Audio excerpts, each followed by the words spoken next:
You're watching Fugitive Redeye, and welcome to another Redeye Raw. One that's being done as a video again, because I'm too lazy to even make random thoughts at the moment.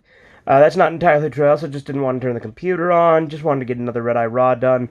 I haven't done as much content this last week or two, because I've been busy with work, had other things going on, so just thought I'd do a Redeye Raw, get something out there again. I mean, I did do 2 streams last night, but regardless, and it's not like I've ever gone more than a couple of days without, well, I mean, other than when I took hiatuses, like the 3-year gap between Gen 1 and Gen 2, and the gap between Gen 3 and Gen 4 of the channel.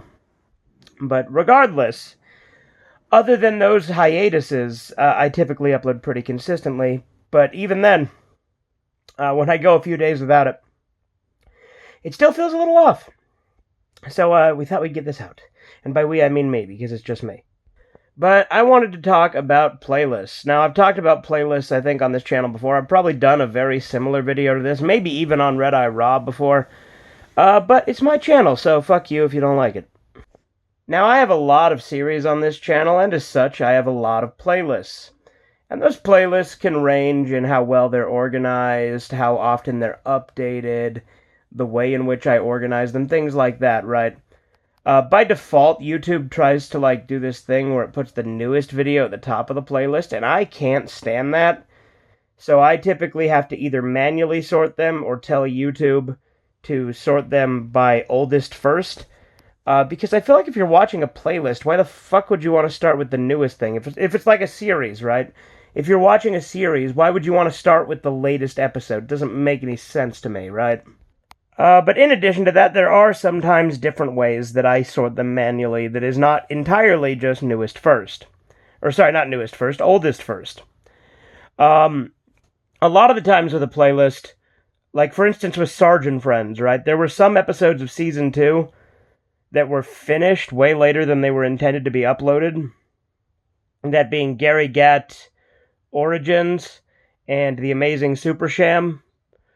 Both of those were made after, they were recorded well before, a Sarge and Friends Quarantine, 62 Days Later, Niles Gets Kicked Out, those kind of things. But they were uploaded way later because I didn't have the art from Corbin, because I was taking a break from social media myself, and stuff like that, right? So those episodes were finished way later, but I put them in order where they belong when they were intended to be uploaded. So even though they came out later, they're sooner in the playlist because that's the intention, right? Then we have playlists that I've more or less abandoned, like the live stream playlist that was at one point going to have every live stream I ever did in it. Yeah, that's nowhere near complete. And after a while, there was a brief period where I was putting random live streams in it as kind of oh, these streams I really liked, so they'll go in the playlist. Because for a while at the beginning, I was putting them in it, but that only lasted 5 or 6 streams. And then years later, I was I'm going to go ahead and start adding the ones that I particularly like, or adding in random ones as kind of a sampler. And then I also just kind of gave up on that. So that playlist is just kind of there with a bunch of random live streams in it, and nowhere near all of them, and it's also just kind of abandoned. I don't really do anything with it anymore. I do update the stream highlights playlist, so at least there's that. But one playlist that's really unique in the way that I sort it is the Yick playlist, because I have all the reviews first, then all the highlights, then all the streams, and that's the only game or anything that I've done that with in the playlist. And it's a really weird choice that I made, but I've continued to do it. So because of that, there are actually some gaps in the streams, because, I still have to re-edit and re-upload a few of the streams, which is something I definitely need to get on doing, but I will eventually, don't worry about it. But as far as the streams go, in the playlist of Yick, it's organized, first playthrough, which, again, there's a bunch of those missing, because I need to re-edit a few. Then there was the second playthrough, which eventually turned into, because it was a New Game Plus, and that eventually evolved into me getting to level 999, which took forever. And then after that, there's a couple speedrun attempts I did, and then there's the farewell run that I did for 1.25, and then obviously there's my current 1.5 playthrough, which I definitely need to continue more of. And I probably won't tonight, but maybe tomorrow night. Because I've got other plans for after work tonight. But tomorrow night I might get back to 1.5, because I definitely want to continue that. I am in Mount Town Cave, so that's pretty cool. And now let's take this in another direction and have this be one of those Red Eye Raws that branches out and I talk about other shit, which granted, on the live version of this is basically all of them. But on the video ones, they tend to be more focused. But something I've noticed, I've really grown an appreciation for my PS4. I still am obviously, I've always been an Xbox guy. And Xbox One was what I originally had in this generation, although it's not this generation anymore, because now it's Series X and PS5, and I have access to both of those. I don't own either of them, but there are two of those, and there's one of each of those in the house at least. I think there's 2 or 3 Xbox Series X's in the house, and that's because Kyler collects Xbox consoles, so, we have our share, that's for damn sure. But something with PS4, and I mean, this should be obvious, it's a lot more offline friendly than Xbox One is. You can play an Xbox One offline, but you can't tell a game not to update on Xbox One. Eventually it'll do it anyway, and it's really fucking annoying. I had to, go offline for a while to prevent Fallout 4 from updating, because I was worried it would fuck up my mods, but luckily, it did eventually, when it did eventually update, the mods were fine. I was really worried about that. I'm kind of concerned when I start up Skyrim that my save data and shit's all gonna be fucked up, because they did an update to it that Corbin was telling me it fucked up his, so I don't know if it fucked up mine. I hope not, but chances are it might have, since Corbin was telling me it fucked up his.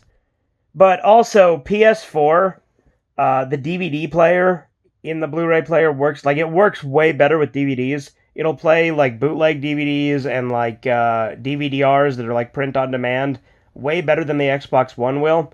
The Xbox One will play Blu-ray Rs and bootleg Blu-rays better, but for some reason, PS4 plays bootleg DVDs better. But it also, on PS4, the Simpsons deleted scenes work. On Xbox One, they don't. If you don't know anything about how Simpsons deleted scenes work, on most of the seasons, when you enable them, these little scissors pop up where the scenes are supposed to be, and then you press Enter, and it'll play the scene. For some reason, on Xbox One and Series X, those deleted scenes do not work. They do work on 360, so I don't know why the fuck they don't work on Xbox One and Series X. But Xbox One and Series X have a lot of things that are kind of annoying. I overall do, as far as gaming, I play Xbox a lot more. Although lately I've played my PS4 more and more as well.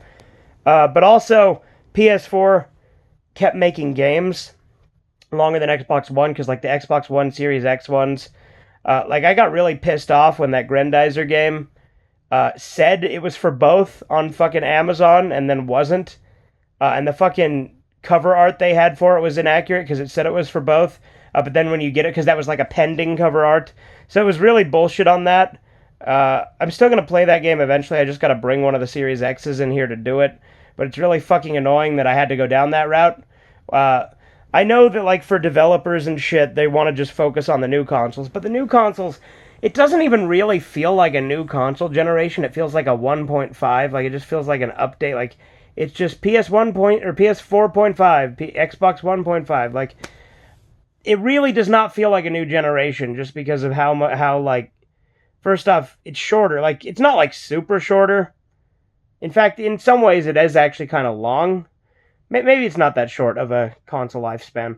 But the point I was going to get was the fact that the gap between the two just seems way more bridged because there was a lot of games that were just for Xbox One but enhanced. So now that they're actually making ones that are exclusive to Xbox One only, it just pisses me off. And obviously my computer being Windows 7, I can't get any new games on that. PS4 is the only one that is still making games. They're making less. They're making a lot of them PS5 exclusive, but PS4 is still making games. Now, Xbox One is better in that it's backwards compatible. It has Game Pass. It has a lot of games on it that I like that weren't on PS4. So, again, they're both good for different things, but I really do have grown an appreciation for my PS4. Anyway, again, that had nothing to do with the original subject of this, but I wanted to talk about it anyway, so fuck you, deal with it. Anyway, This has been Fugitive Redeye. Hope you enjoyed. Have a good one. Toodles!